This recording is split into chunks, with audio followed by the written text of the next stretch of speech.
กระเทยบ่มวยเอาคือเศร้าแต่ขนาด เอาสบู่กับผ้าเช็ดตัวบ่ค่ะนะเปียกวัดโตเอาโลดฝนตกแล้วนะ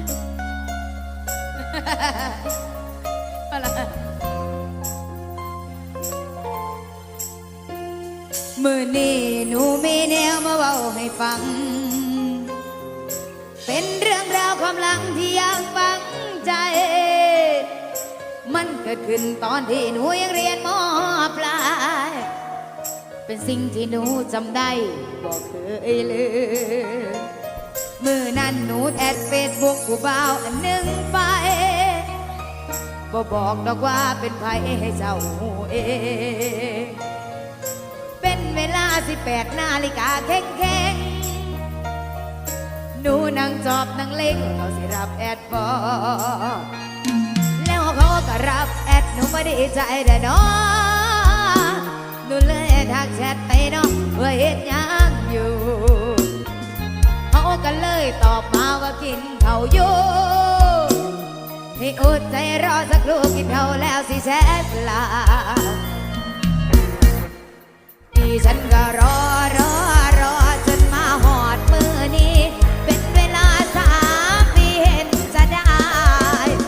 ป่านนี้ไอ้คือสิอ้วนเป็นควายไอ้คือสิใหญ่คือสาอันไอ้สิกินข้าวโดนป่านนี้เห็นหน้าจังทงจังสิพอละอายน้องถ้าจะเจ้าจนโทรศัพท์น้องหาป่านนี้อายคือสิท้องแตกตายขอบคุณค่ะขอบคุณรางวัลน้ำใจ100 บาทด้วยนะคะงานบวชหลานสิไปจ้าบ่ท่าบวชกะจ้ามาฟังซื่อๆก็ได้จ้า เฮ้เฮ้เฮ้เฮ้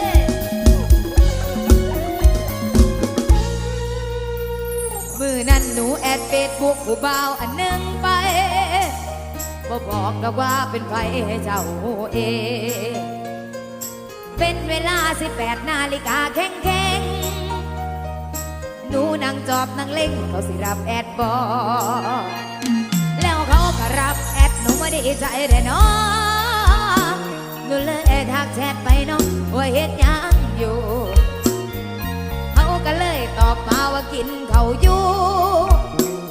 ให้อดใจรอสักครู่กินเขาแล้วสิแชทหลับเย้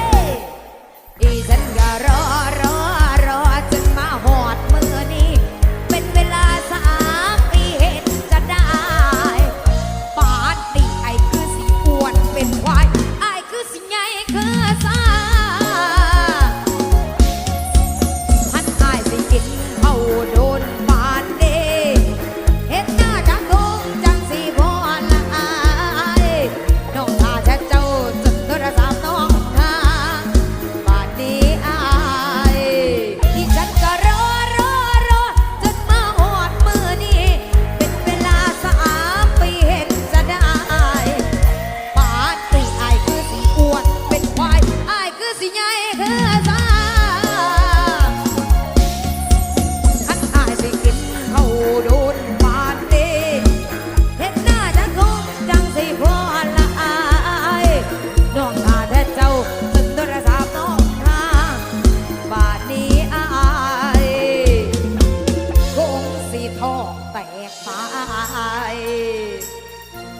คันอายได้ฟังเพลงนี้แล้วคันได้กินเขาวแล้วก็เช็ดหน้าน้องแน่เตอ3 ปีที่น้องได้เฝ้ารอเธอและน้องสิรอต่อไปเอ้าเดี๋ยวอีกสักหนึ่งผลงานเพลงก็แล้วกันฝากพี่